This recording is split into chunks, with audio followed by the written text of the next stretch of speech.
day 5 of learning the pentatonic scale shape patterns across the fretboard with the fretboard escalator. If you don't know what I'm talking about, then you need to go watch the first 4 days. It's super easy. You will have learned this entire pattern across the fretboard before you even picked up the guitar if you're using the fretboard escalator. So you would have gotten to this point by producing the bass, the twins, the house of blues, and now we're going to add one more pattern or another pattern to the right called the mirror. I call it the mirror because I'm tired of calling things by pentatonic shape 1, minor shape 1, major shape 5, because we've got enough numbers. We've got intervals, we've got the Nashville numbering system. Yeah, I'm over it. We've got chord tones.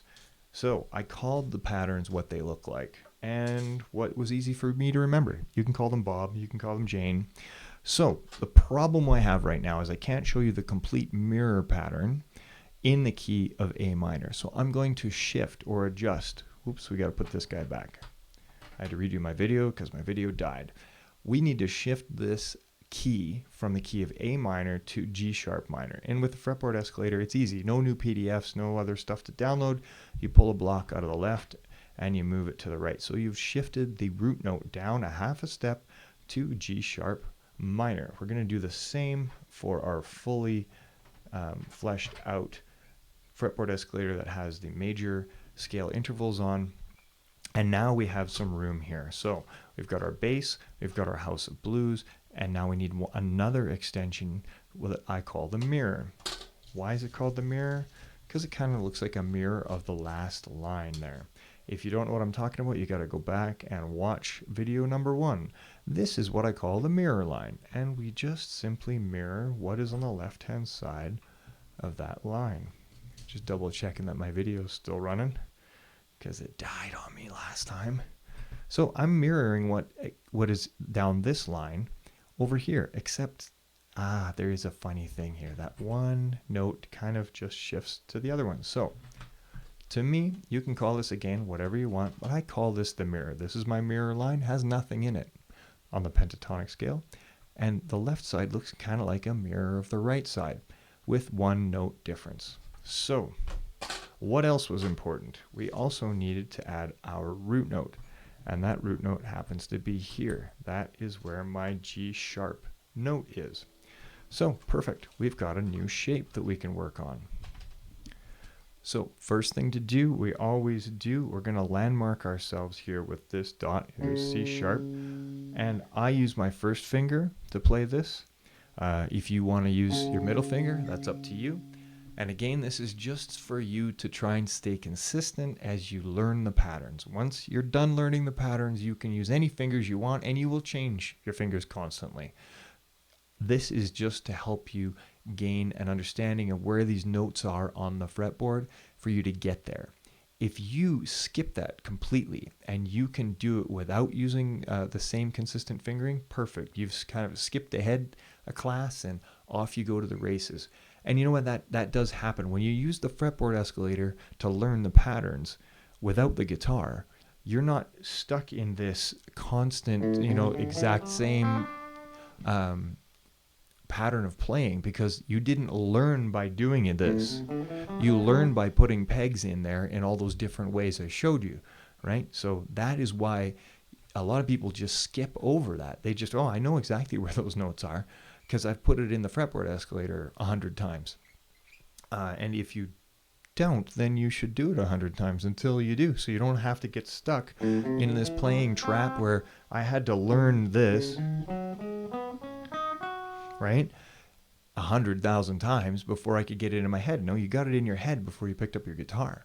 So now you know where those notes are. Okay, what we do need to do is get it under our fingers. We do need to practice going through with a metronome. We're going to start here on C sharp. And I start with my first finger, and I go down, and then I scooch back. And I might sometimes use my pinky, to be honest with you. Sometimes I use this finger. It doesn't matter. You pick and I'm not particularly consistent. This pattern is kind of like what I would say the least consistent pattern for me.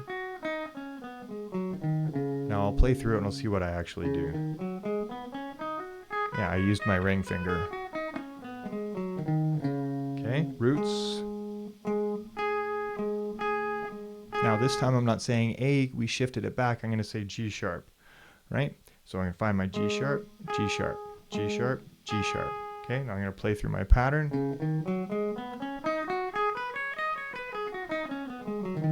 I'm not wasting your time listening to me go through that. Grab a metronome. You got to use a metronome. Okay, so getting to that pattern. How do I get there from the House of Blues?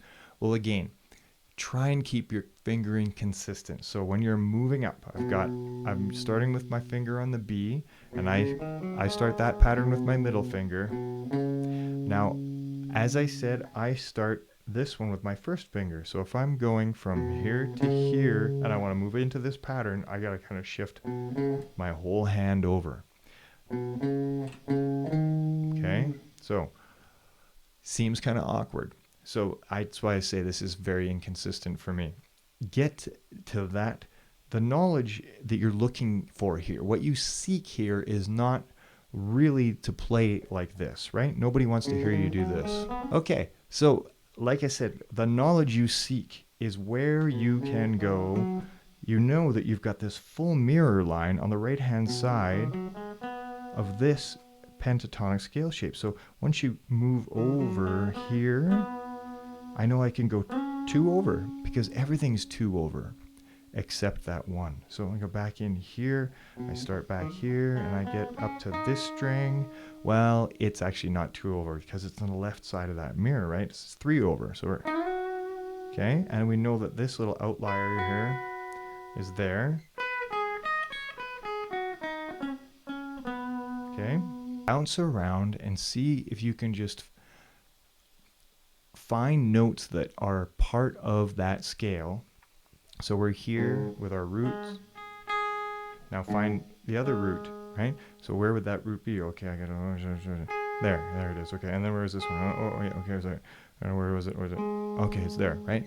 So that's what you're gonna start out painful and slow. Then after a while, you'll be like, okay, I kind of know where I am. If I went here, whoops, went here, I know I can go 2 back to there. I can go 2 forward to here. I know I gotta go 3 to here, and because I'm visualizing each shape when I go through it, and I'm not trying to do anything musical whatsoever.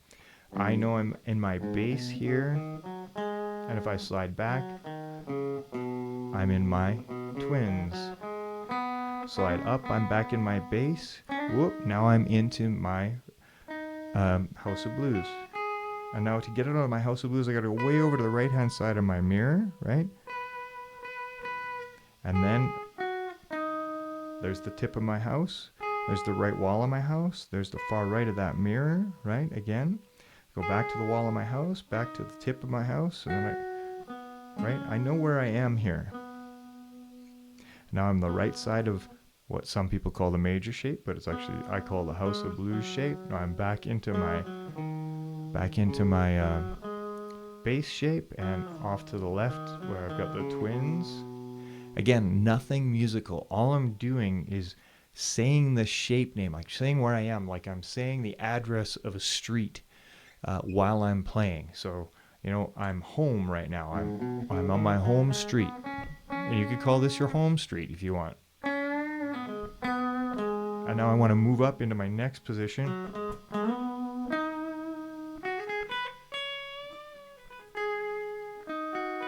Right? There's a little triad there. Find out where you are on your street. I'm digressing here, but I'm going to move into my next shape here, which is my house shape, and then here's my mirror shape, and I won't move on, but next to that is going to be what I call the Rumpelstiltskin shape, which is super exciting. We're going to get to that in the next day, but you've done it. You've gone across the entire fretboard with the pentatonic scale shape and learned the root note locations of all of them. This is something that is going to take a lot of time to master. So take your time with it. If you like the Fretboard escalator, you can look at my link in bio. You can support me by getting a Circle of Fists dial off of Amazon. And you can also support the Kickstarter campaign. Otherwise, this is never going to get in your hands, and you'll have to sit playing scales like this and learning this for the rest of your life. Instead of doing it by hand in a tactile way. All right, we'll talk to you soon.